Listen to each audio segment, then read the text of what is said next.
take your Bible, and we'll be looking at Mark 14. Mark 14, 53 through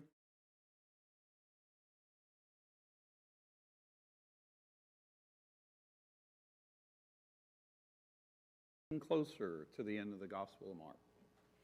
Mark 14, 53 through 65.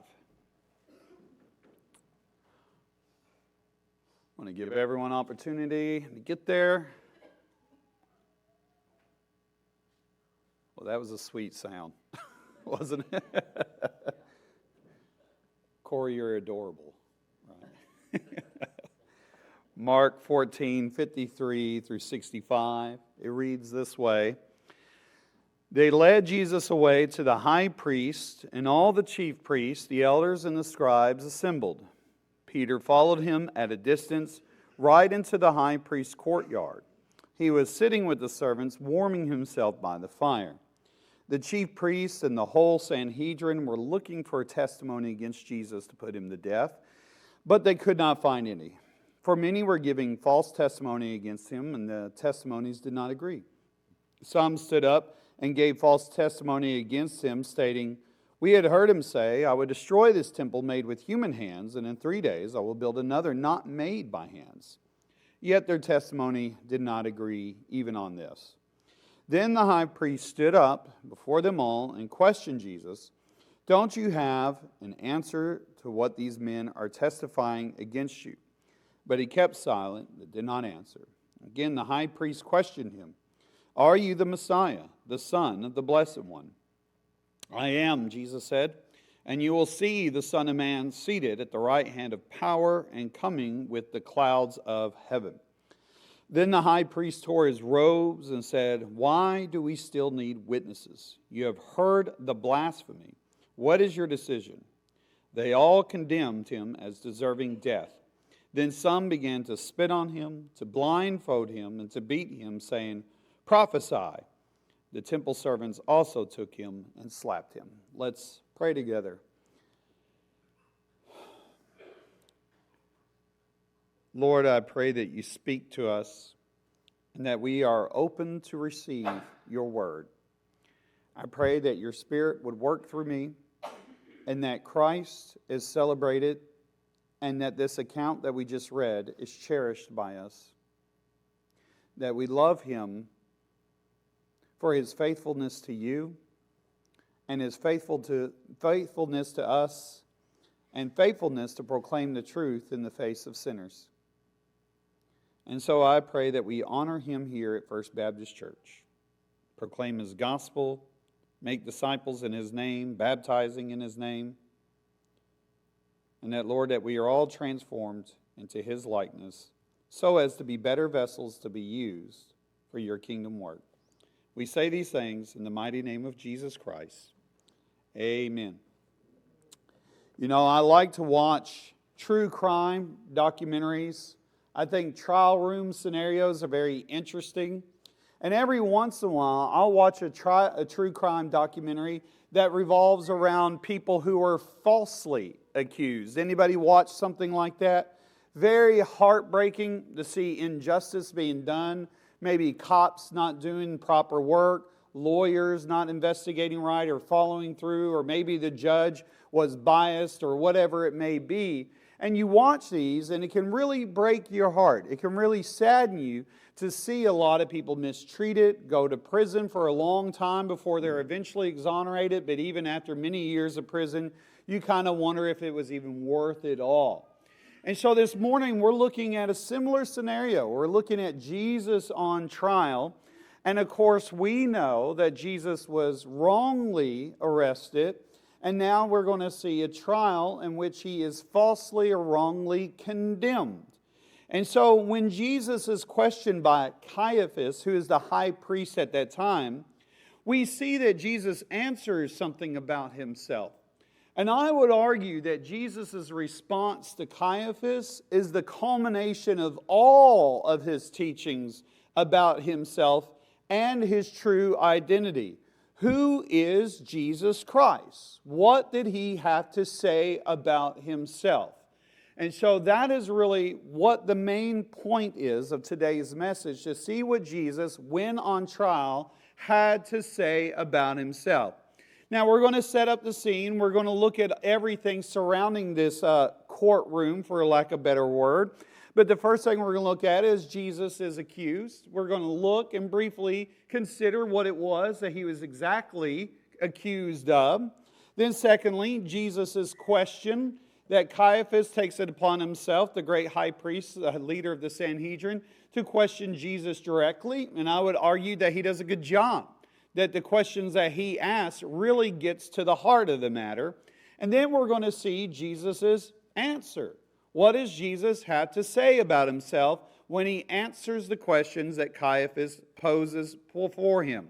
Now, I say this all the time lately, but I really want to impress upon you. All of this that we're reading is according to plan. All of this is according to God's plan to save sinners by using His Son, Jesus Christ, as an appropriate sacrifice to absolve us of our sin. Isaiah 53 is a passage that is known as the suffering servant passage. It is written hundreds of years before Jesus Christ. But if you were to go read the entirety of Isaiah 53, you would have been like, this is clearly about Jesus. And this particular verse really points to the courtroom setting of the suffering servant. It reads like this in Isaiah 53:7. He was oppressed and afflicted, yet he did not open his mouth. Like a lamb led to the slaughter, and like a sheep silent before his shearers, he did not open his mouth. And we see that, do we not? That Jesus does not respond to the false accusations. He only answers one question, and that is at the moment in which he is able to teach and reveal who he truly is. And so Jesus is fulfilling the Isaiah 53 passage here. Now let's look at that first point where Jesus is accused, and we're going to look at what people are falsely saying about him. Let's look at verses 53 through 59 one more time. It says, they led Jesus away. Who's they? It's that mob. You recall that they came into the garden. They led Jesus away to the high priest, and all the chief priests, the elders, and the scribes assembled. Peter followed him at a distance right into the high priest's courtyard, and he was sitting with the servants, warming himself by the fire. The chief priests and the whole Sanhedrin were looking for testimony against Jesus to put him to death, but they could not find any. For many were giving false testimony against him, and the testimonies did not agree.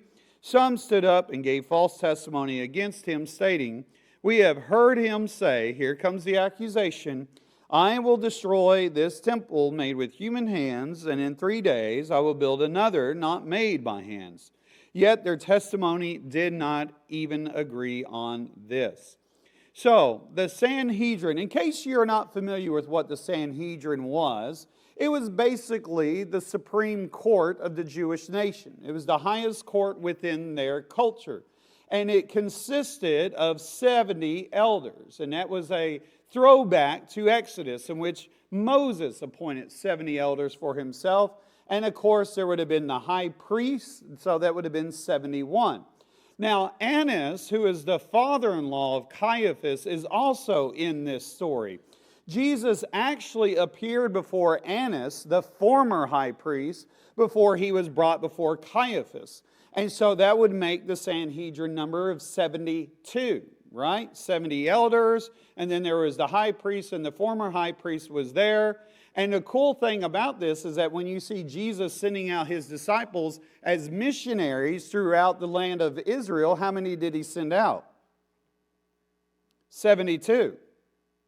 72. It's almost like it was Jesus' own personal elder board going out and doing the mission. But anyway, I thought that was interesting. But they had already determined that they wanted to execute Jesus. Already before this trial, they already had it in their mind that they wanted to kill Jesus. So the purpose of this acquisition, therefore, was to provide proper grounds for his death.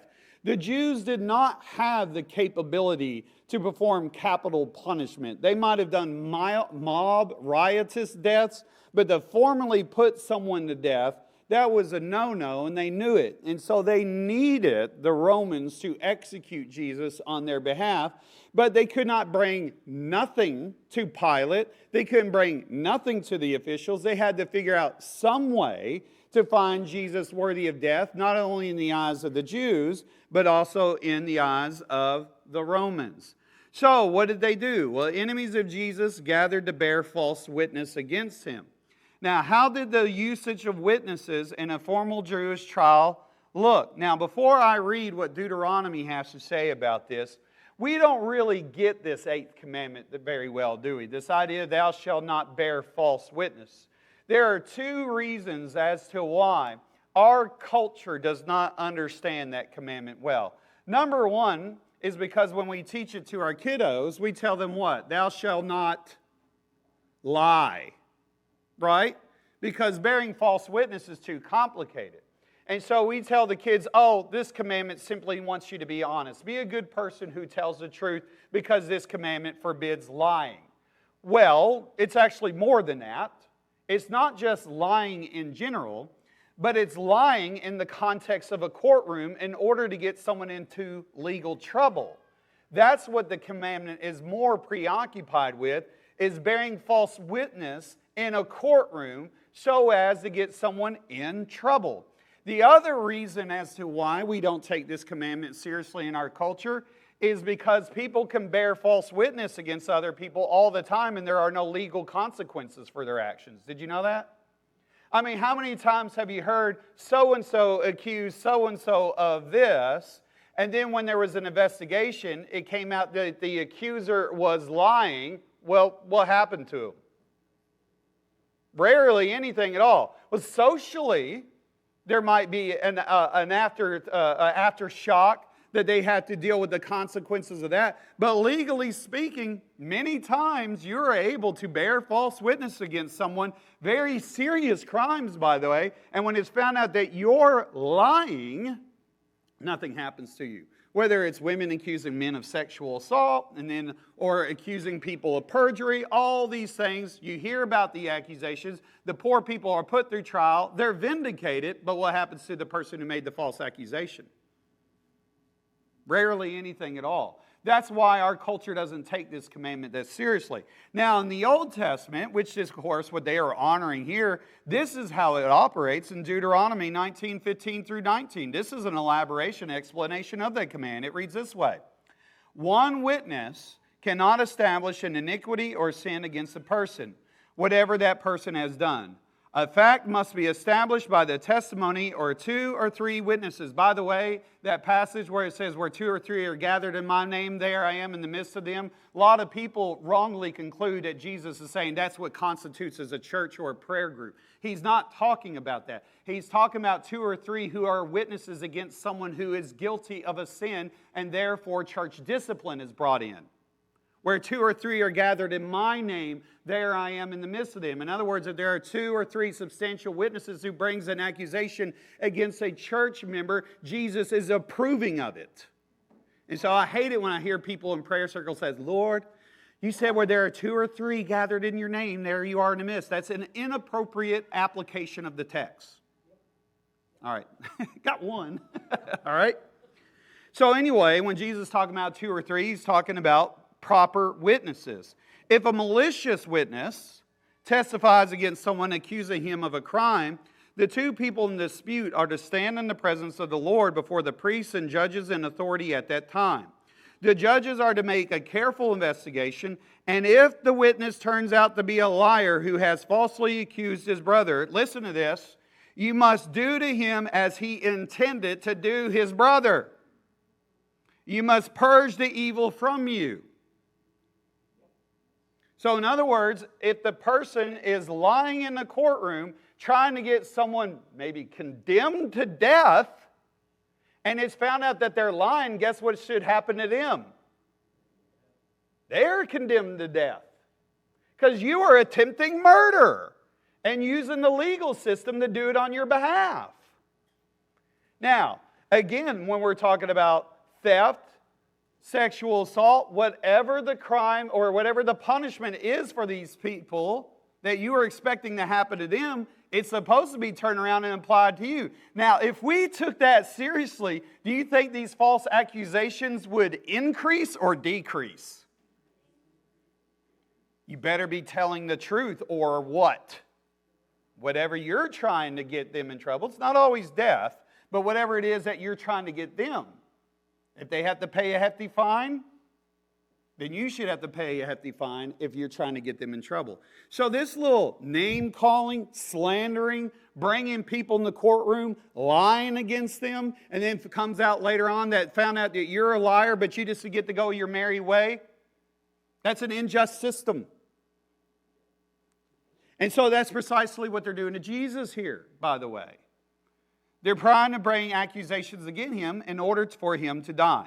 So their false, inconsistent testimonies were attempting to brand Jesus as an enemy of the Jewish state. He's a terrorist. He wants to destroy the temple. He, they argued, was inciting violence towards their precious Jewish temple. But this is a false and misunderstanding statement of what he said. When Jesus spoke of destroying the temple, primarily he was referring to both the destruction and resurrection of his body. If you destroy this temple, Jesus said, in 3 days I will raise it again. And in John 2, verse 21, makes that clear. But he was speaking about the temple of his body. All right? And so their accusations don't hold water. They don't make any sense. But they know if they can make the accusation stick, then they have grounds to condemn him to death. And by the way, the Romans would be interested in that too. They don't want any violence. They don't want any destruction of any temple. They don't want these things. And so if they perceive Jesus as an insurrectionist, he would be cut down by the Romans too. So this isn't just a theological debate, but this is also a matter of peace and security in the eyes of the Romans.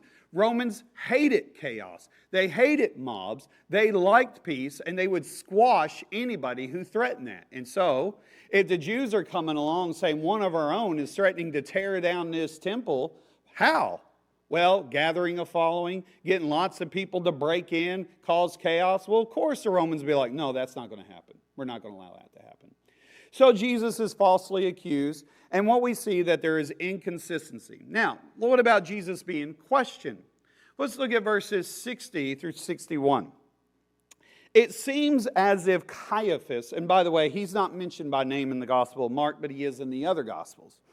Then the high priest seems exasperated by this, knows this isn't working, so he stands up before them all and questions Jesus. Don't you have an answer to what these men are testifying against you? And the answer to that is no. Jesus is fulfilling Isaiah chapter 53, verse 7, where he's like a sheep silent before his shearers. All right? But he kept silent and did not answer. Again, the high priest questioned him, are you the Messiah, the Son of the Blessed One? And so, like I said, I suspect Caiaphas was a very smart man. I think he was very intelligent. To have this position, you could not be a dummy. And so what I believe he was seeing was that all these witnesses, they were contradicting each other. None of their testimonies would be able to stick to Jesus. And so he decides to get up and make his case against Jesus. So he asks a few questions. One, and I already addressed that, are you going to answer and respond? The answer is no. But then he has another question. And this question consists of two clauses. Number one, are you the Messiah? And two, to qualify what he means by that, the Son of the Blessed One. Now, you may remember this from past sermons and also in my research in the Jewish understanding of the Messiah. To claim to be the Messiah in of itself does not mean you're claiming deity. You're not claiming to be divine. The word Messiah simply means anointed one, that you have been chosen by God for a particular task. Now, the Jews were expecting a Messiah, a special Messiah who transcends the other Messiahs. But they've had Messiahs in the past. David was a Messiah, was he not? He even refers to himself in the Psalms as God's anointed one. He was a Messiah-type figure, and he was chosen by God to do great things. However, David was not divine, was he? As amazing as he was, as a great ruler as he was not divine. And there's other kings and priests and other people in the Old Testament who were anointed by God. Oh, but we're talking about the Messiah. The Jews believed that he was divine, right? No, not necessarily. That was actually a debate among the Jews, and Jews today do not believe that the Messiah that they are waiting for is not divine. They just believe that he's a supernatural human being who has been specially endowed and chosen by God to bring about peace, messianic peace in the world. But human, and human only. And so for Jesus to go around and say, I'm the Messiah, it's a big deal. But there were other messiahs. There was other people who claimed to be messiahs in that day, and they were left alone. They didn't really get in a lot of trouble, right? And so I think Caiaphas is smart in that he's willing to go a step further to qualify what he means by Messiah. He asks, are you the Messiah? And by that, I mean, do you believe yourself to be the Son of the Blessed One? And Jews, of course, were real funny about using God's actual names, so they use little nicknames, titles like this. Obviously, he's asking them the question, do you believe that you are the son of the God of Abraham, Isaac, and Jacob? So there is no wiggle room for Jesus, right? There's no way he can squirm out and go, I'm the Messiah, but big deal. There are other Messiahs, so what? No, Jesus. What I mean by this, are you the Messiah with the understanding that you believe that you are the divine Son of God? So again, one can claim to be Messiah without necessarily claiming to be divine, but Caiaphas clarifies what he means by asking Jesus if he thought he was the Son of God. So again, there is no wiggle room for Jesus. This is a simple yes or no response. With your life on the line, Jesus, before us, before God, what do you have to say about yourself? Right? And so, stopping right there, let's just consider how people in our culture view Jesus, what they have to say about Jesus. That they would say things like, well, he was a great moral teacher. That he did some good things. He was a do-gooder, he was a philanthropist, and so forth. Others might sit there and say, well, he's a prophet, but he's not divine. He's a prophet like many of the other Old Covenant prophets who are just simply human beings. Then people sit there and say, well, Jesus never explicitly said he was God. He never said that. And here's the thing. By that standard, they are correct. Jesus never said in so many words explicitly, I am God. But here's the thing. A failure to understand the Jews' understanding of what it means to be God and language that is unique to describe God, Jesus absolutely did claim to be God. And the answer that he gives is right here. First, he says this. This is the response in verse 62. I am. Okay, we'll stop right there. If you were a Roman soldier who happened to be listening to this inquisition, and you just watch Caiaphas just lose himself, ripping his robe right in front of everyone, crying out blasphemy. If you're a Roman soldier not familiar with the Jews and their teachings, you probably would sit there and say, what's the big deal? What did Jesus say that was so bad? Now, the phrase, I am, could this be a veiled reference to Jesus' divinity? Possibly, right? Because how did the God of Abraham, Isaac, and Jacob reveal himself in the burning bush to Moses? I am, right? When they ask you, Moses, who sent you, you are to respond and say, I am that I am. The great I am, the self-existing one, sent you. All right? Now, if Jesus only said, I am, we would all still be kind of scratching our heads. Is he claiming to be divine? Is he alluding to Exodus 3:14? Or is he just saying, I am? Now, if that's all he said, we would still be wondering. But that's not all he said. He said, and you will see the Son of Man seated at the right hand of power and coming with the clouds of heaven. And at that moment, that's when the high priest loses himself. Something that Jesus just said just sent him over the edge. What did Jesus say? Jesus was quoting Daniel, chapter 7, verses 13 through 14. Let me read it for you in its entirety. This is Daniel having a vision. It reads this way. I continued watching in the night visions. If we can go ahead and get that on the screen, please. There you go.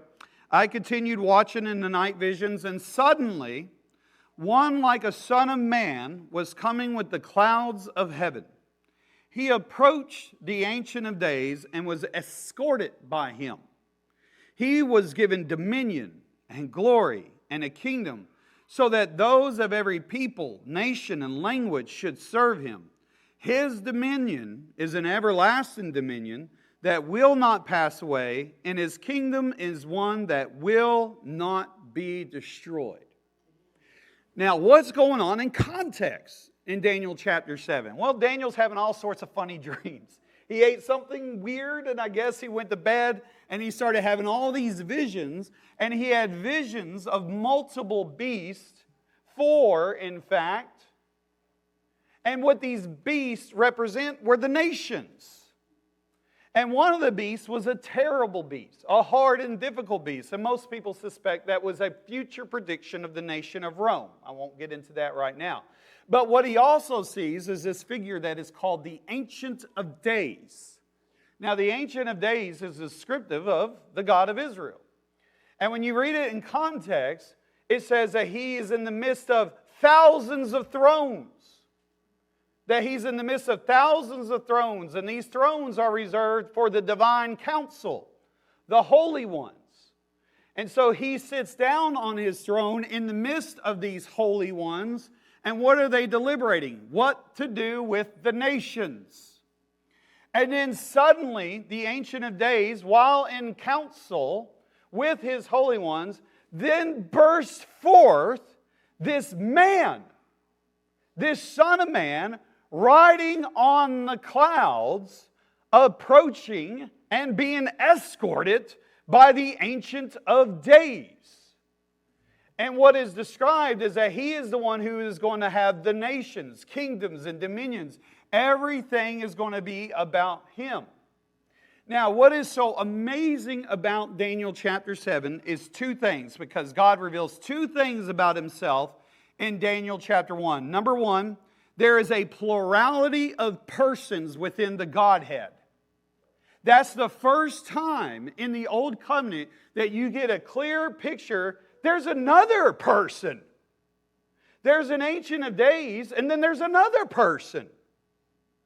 So the first time, and this is why Daniel, when he wakes up, it talks about him trembling and being fearful.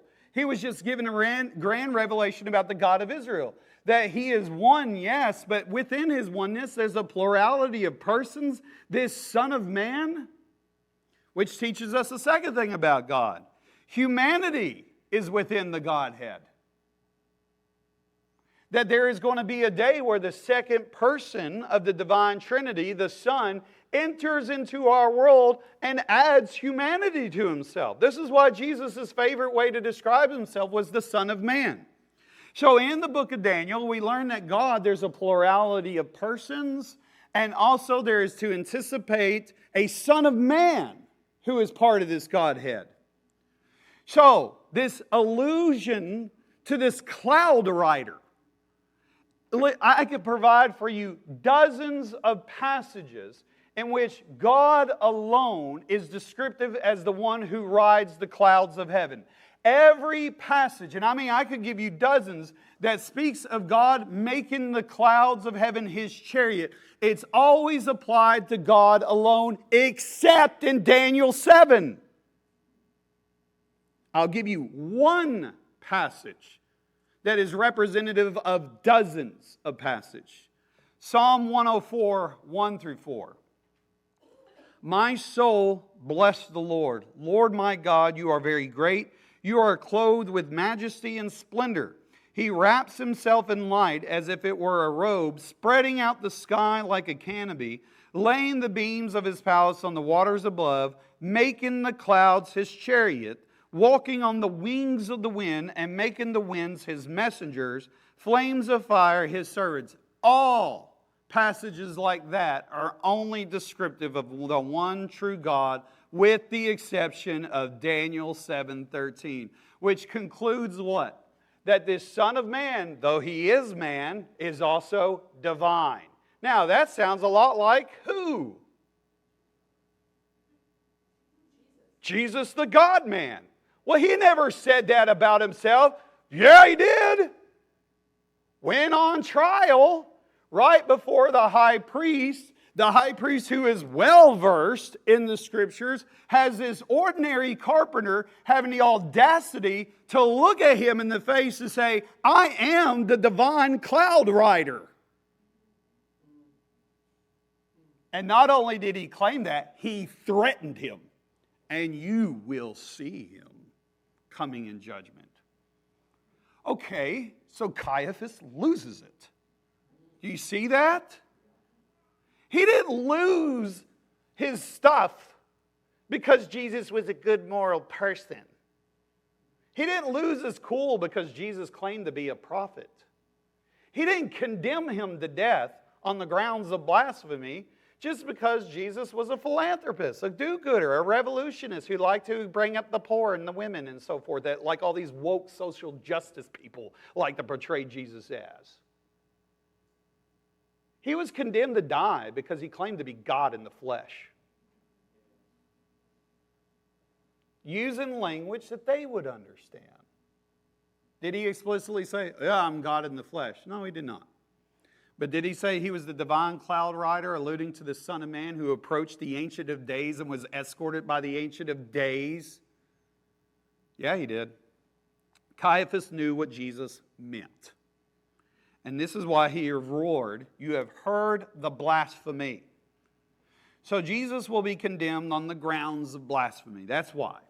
From their point of view, here was an ordinary man claiming to be God in the flesh, and he just threatened them. He did. I'm going to judge you. Again, who alone can do cosmic justice like that? God. Jesus said, I will judge the world. The world will be judged by me. Now, if Jesus was wrong about all these things, then the liar, lunatic, Lord thing comes into play. If he was wrong and he knew it, he was a liar. If he was wrong, but he actually believed these things about him, he's a lunatic. Or he was correct in what he said. And we crucified God in the flesh. Meaning he was Lord and is Lord. Jesus did not make any other options available to you.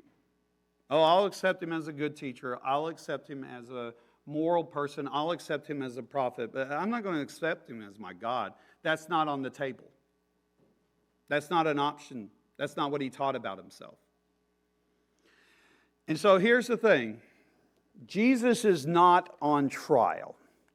You are. That's the final takeaway I want you to understand. Jesus is not on trial. You are. He has declared who he is. He has declared to you the truth. And he is demanding your allegiance. You are on trial. You will have to decide what you will or will not do with Jesus. You can be like Peter, wanting to hang out in the background, away, hide in the crowd, warming himself from a safe distance. I like Jesus, but only when it's safe and convenient for me. But I certainly don't want to give my life to Jesus. You can be like that, or embrace him as the true Son of God, meaning he's divine, meaning that he alone can give you salvation. And outside of him, there is no salvation. And if you die outside of Christ, you will perish. You will face the wages of your sin, and that is death. or you can have life in Him, and He'll give you life to its fullest if you surrender your arms and hear and heed what He said about Himself, and you accept it by faith. Miss Roxanne is going to help us out. This is a time to perhaps rededicate your allegiance to Christ, or finally make the first time you ever pledged your allegiance to Christ by faith. But respond to the gospel call this morning. Don't hover in the distance. Don't hide in the crowd. But publicly, here and now, give your life to Christ.